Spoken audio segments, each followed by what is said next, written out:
Reliance దోపిడీని అరికట్టాలని కృష్ణా గోదావరి బేసిన్లో లభ్యమవుతున్న చమురు గ్యాస్లో సగం వాటా రాష్ట్రానికి ఇవ్వాలని కోరుతూ నేడు కేజీ బేసిన్ ప్రాంత పర్యటనలో వామపక్ష పార్టీల ఆధ్వర్యంలో నిరసన.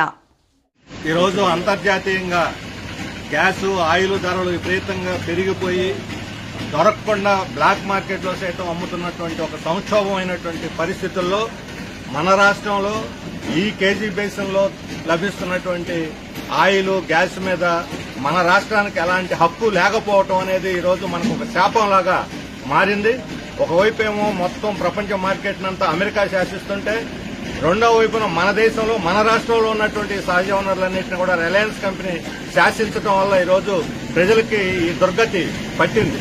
గత 5-6 మాసాలుగా గ్యాస్ దొరకటువంటి పరిస్థితి, కమర్షియల్ గ్యాస్ కానీ, అలాగే ఇంటికి వాడేటువంటి గ్యాస్ కానీ, వాహనాలకు కానీ, చివరికి గ్యాస్ లేనందువల్ల మన విద్యుత్ ఉత్పత్తి కూడా ఆగిపోయి మూలన పడిపోయినటువంటి సంక్షోభ పరిస్థితిని చూస్తున్నాం.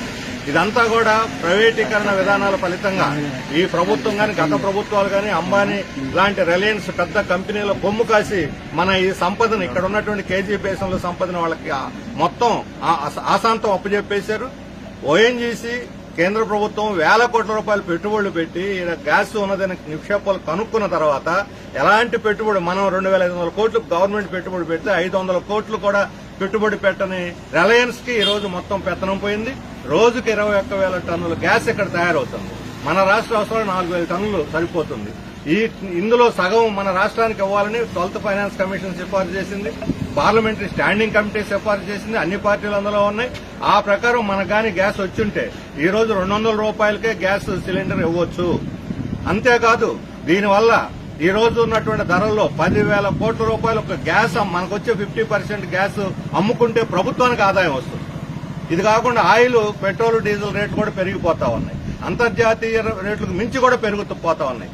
అందువల్లనే ఈ వామపక్ష పార్టీలు ఈ రోజు మన గ్యాసు మన హక్కు, ఈ కేజీ బేసిన్ లో రిలయన్స్ చేసిన దోపిడీని అరికట్టి 50% మన వాటా తీసుకుని మన ప్రజలకి గ్యాస్, ఆయిల్ కానీ సరఫరా చేస్తే చౌకగా వస్తుంది, ప్రభుత్వానికి ఆదాయం వస్తుంది, అప్పులు చేయాల్సిన అవసరం లేదు, రాష్ట్రాభివృద్ధి తోడ్పడుతుంది. అందువల్ల దీనికి నిరసనగా ఈ గ్యాస్ మీద మనకే హక్కు ఉండాలి, 50% ఇవ్వాలి, గ్యాస్ ధరలు, ఆయిల్ ధరలు తగ్గించాలని రేపు 9వ తేదీన రాష్ట్ర వ్యాప్తంగా వామపక్షాల ఆధ్వర్యంలో రాస్తారోకోలు చేస్తున్నాము. ఆ సందర్భంలో మేము ఇక్కడ ఈ రిలయన్స్ ఈ దోపిడీని ప్రత్యక్షంగా చూడటానికి ఇక్కడికి ఒక డెలిగేషన్ గా విజయవాడ నుంచి అన్ని పార్టీల వాళ్ళ వామపక్ష పార్టీలు వచ్చాము. రేపు 9వ తేదీ రాష్ట్రారోకోని జయప్రదం చేసి ప్రజల యొక్క నిరసనని ప్రభుత్వానికి తెలియజేయాలని చెప్పి ఆవరణ ప్రజలకు కూడా మేము విజ్ఞప్తి చేస్తున్నాము.